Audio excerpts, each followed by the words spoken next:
Tuhan bersamamu. Inilah Injil suci menurut Lukas. Sekali peristiwa, Yesus pergi ke Kapernaum, sebuah kota di Galilea. Di situ ia mengajar pada hari Sabat. Orang-orang takjub mendengar pengajarannya, sebab perkataannya penuh kuasa. Di rumah ibadat itu ada seorang yang kerasukan setan. Ia berteriak dengan suara keras, "Hai engkau Yesus orang Nazaret, apa urusanmu dengan kami? Engkau datang hendak membinasakan kami? Aku tahu siapa engkau. Engkaulah yang kudus dari Allah." Tetapi Yesus menghardik dia, katanya, "Diam, keluarlah daripadanya." Maka setan menghempaskan orang itu ke tengah orang-orang banyak, lalu keluarlah daripadanya dan sama sekali tidak menyakitinya. Semua orang takjub dan berkata satu sama lain, "Alangkah hebatnya perkataan ini. Dengan penuh wibawa dan kuasa, ia memberi perintah kepada roh-roh jahat, dan mereka pun keluar." Maka tersiarlah berita tentang Yesus kemana-mana di daerah itu. Demikianlah sabda Tuhan. Terpujilah Kristus.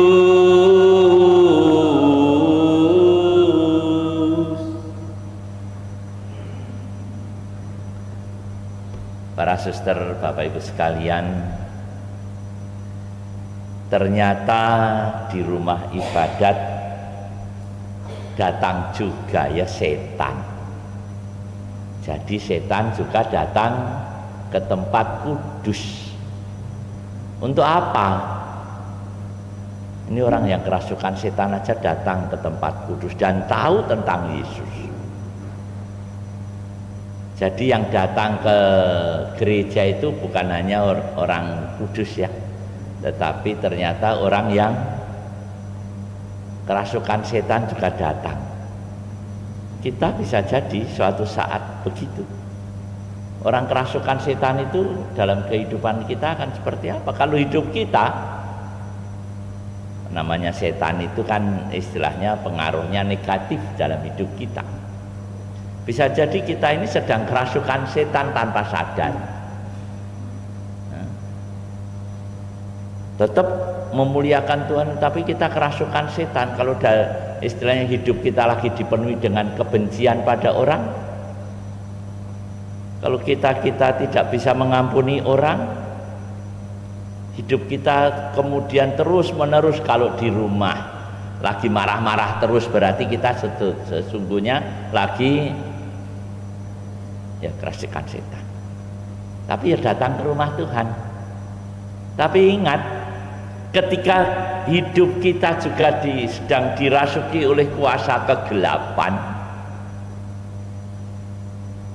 kita kemudian harus mendengarkan apa yang disabdakan Tuhan Yesus.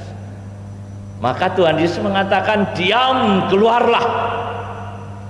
Maka kalau kita mendengarkan firman Tuhan, harapannya segala pengaruh negatif dalam hidup kita itu kemudian hilang.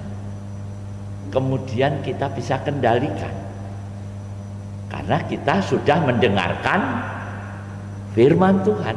Tuhan bersabda kepada kita hari ini, mengajak kepada kita untuk fokus. Maka kuasa Tuhan yang tidak hanya berfirman, tidak hanya bersabda kepada kita untuk menjadikan kita menjadi lebih tenang, lebih sabar dan sebagainya. Bahkan Tuhan Yesus mau bersatu dengan kita. Dalam komuni kudus Tuhan Yesus mau tinggal tidak hanya saat kita di gereja, tapi saat kita keluar Tuhan Yesus tetap bersama kita. Saat kita keluar, karena apa?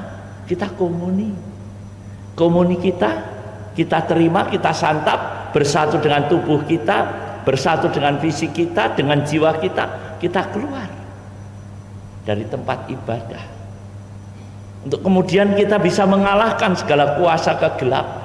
Tapi banyak kali kita sudah barusan kita keluar dari rumah ibadah, barusan keluar dari gereja, sampai di situ sudah marah-marah, sudah ngamuk, sampai rumah baru masuk saja sudah marah-marah, berarti setannya ngikuti terus.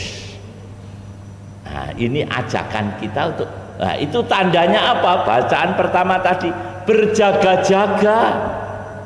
Kita diajak untuk terus-menerus berjaga-jaga, memfokuskan diri kita untuk mengarahkan perjalanan hidup kita, pikiran kita akan kasih Tuhan, supaya orang-orang yang terus berjaga-jaga nantinya akan memperoleh keselamatan.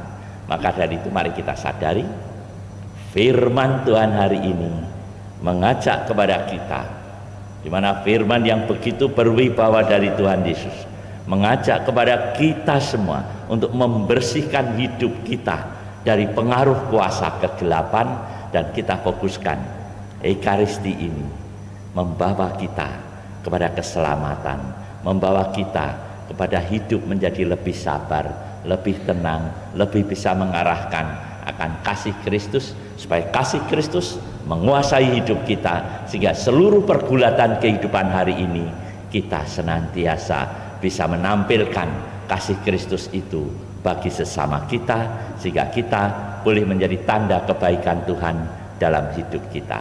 Tuhan memberkati kita semua.